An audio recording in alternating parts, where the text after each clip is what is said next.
Luisa Isabel Álvarez de Toledo nace en Estoril en agosto de 1936.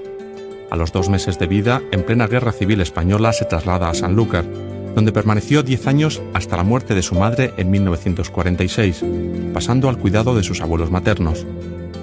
Se casa a los 19 años, de negro y embarazada de su primer hijo, con Leoncio González de Gregorio. El 11 de diciembre del 55, tras la muerte sin testamento de su padre, Luisa Isabel Álvarez de Toledo fue declarada heredera universal por sentencia judicial, pasando a ser la jefa de las casas de Medina Sidonia, Los Vélez, Villafranca y Niebla. Apenas tiene 20 años, está huérfana de padre y madre, tiene un hijo, otro en camino y media docena de títulos.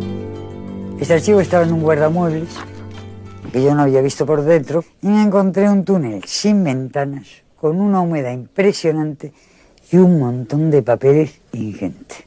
Y empezamos a transportarlo con una camioneta alquilada, 2 meses y pico. A toda esta yo tenía entonces 20 años y estaba esperando a mi segundo hijo, que fue una niña. Y mi gran preocupación era ponerme de parto mientras quedasen allí papeles. El último día sacamos, me acuerdo, el último legajo. Y llego a casa, me siento, digo, ya puedo parir cuando quiera, a las 5 de la mañana. Ese día se cruzan en la vida de la duquesa los 2 universos paralelos que convergen hoy en el juzgado de Sanlúcar. Un inmenso legado histórico y la maternidad de su segunda hija, Pilar, a la que se añadiría al año siguiente un tercer retoño, Gabriel.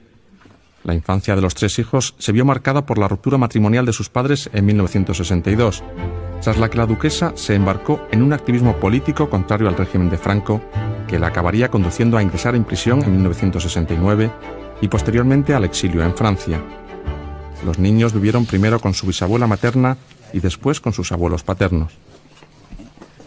La duquesa está pues inmersa en su universo histórico. Además de catalogar más de 6 millones de documentos, se empapa de legajos que hablan de viajes españoles a América anteriores a Colón. Publica libros de historia y de la actualidad política del momento, mientras se aleja cada vez más de sus hijos. Investigando entre los documentos rescatados del archivo histórico, descubre que el origen de su propia casa, allá por el siglo XIII, tiene tintes insospechados. El segundo conde de Niebla tuvo serios problemas, el primero también. Eran conversos, y los conversos nunca estuvieron bien vistos de la monarquía castellana y leonesa.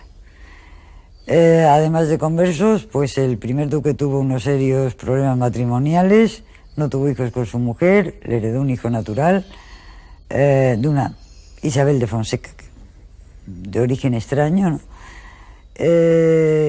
Estaba evidentemente mal visto, nunca hubiese podido entrar en la Orden de Santiago, por ejemplo, y luego fueron erasmistas.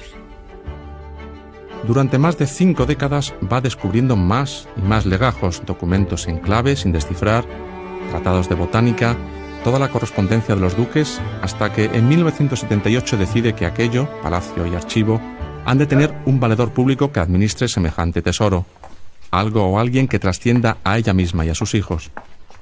En el año 78, la duquesa lo que hace es solicitar del Ministerio de Cultura de la época la declaración de bien de interés cultural, tanto del palacio como de los bienes que integran ese palacio. Por tanto, de aquí no se puede separar ningún bien. En un momento determinado no se puede digregar, no se puede coger y decir, bueno, pues me llevo el archivo, o me llevo este cuadro, o me llevo... No, todo constituye una unidad. En su relación de amor-odio con todo tipo de autoridades, firma desde entonces varios acuerdos. En el año 91 decide que una fundación es la figura legal más adecuada para velar por la unidad del archivo y de parte de su patrimonio. Para entonces ya había conocido a Lilian Dalman, la secretaria fiel que acabaría siendo su esposa. En el año 93 firma varios acuerdos con la Junta de Andalucía, que ya es patrono de la fundación, para dotar de presupuestos el funcionamiento de la misma. Nadie se mete en un berenjenal así para conservarlo en una vida. Para conservarlo en una vida, esto se vende y se va una vida a las Bahamas. Se acaba antes. Yo he recibido un legado histórico que es legalmente mío, moralmente es de todos. Moralmente de todo, para cuidarlo, no para comérselo, no para repartírselo, No para partir la vaca a cachitos y comerse cada uno un pedazo, ¿eh?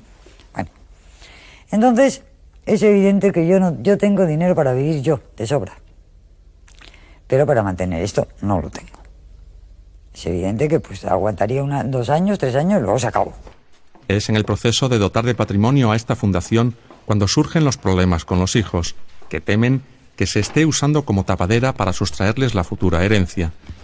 Desde la parte demandada nos defendemos sobre la base siguiente. Esos bienes no estamos hablando de una donación, sino que estamos hablando de una dotación, que es diferente el término a donación.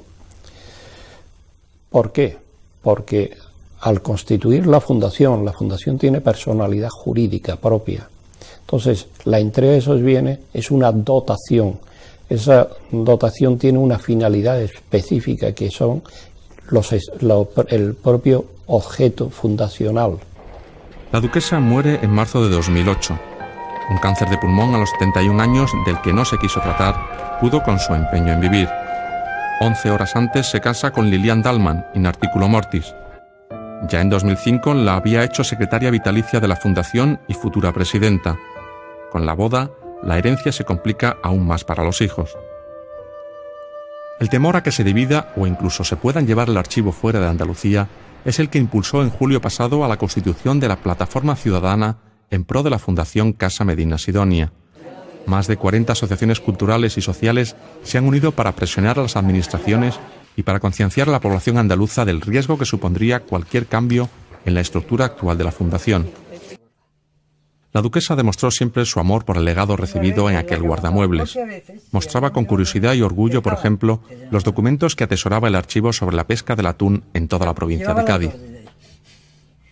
Desde 1379 hay constancia de la concesión real de la propiedad de todas las almadrabas que hubiera en las costas del patrimonio del actual ducado de Medina Sidonia. Isabel Álvarez de Toledo decía lo que pensaba, siempre, sin pantallas de corrección política alguna. El Estado es un ente generalmente tiránico que suele abusar de su autoridad en España. Yo no es al Estado, para el Estado, para quien lo conservo para la sociedad, para los españoles, que es algo muy diferente para mí. Por los españoles podría darlo todo, hasta la vida. Por el Estado, absolutamente nada. Isabel era conocida en Sanlúcar como la Duquesita. Nunca cuajó en su tierra el sobrenombre de Duquesa Roja que le adjudicó la prensa extranjera y la nacional por imitación más tarde. Defendía que la cultura emanaba del pueblo y era para él, que las administraciones públicas administran, no son las dueñas, y que el amor se elige, no se impone. Su complicadísima infancia y adolescencia fue la herencia que le dejó a sus hijos, que sufrieron otra infancia largamente trastocada. Un alejamiento material y espiritual que es difícilmente cuantificable. La justicia debe dirimir si el archivo particular más importante de Europa puede servir para cerrar semejantes heridas.